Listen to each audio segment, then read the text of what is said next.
If you have any questions about the instructions in this video or are not comfortable performing the maintenance demonstrated, contact Whirlpool Customer Service or an authorized Whirlpool service technician. Another noise concern could be coming from the back of your refrigerator near where the condenser fan is. Unplug your refrigerator and then pull it from the back of the wall. Make sure that you have enough space to work in, and you're going to remove the cardboard panel in the back, and you're going to observe the area back here to make sure that there isn't any debris causing this fan to not rotate.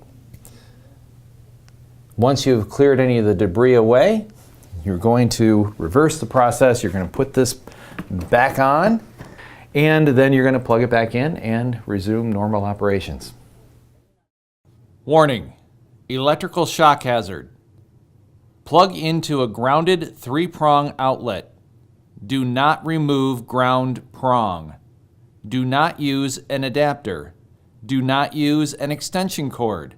Failure to follow these instructions can result in death, fire, or electrical shock.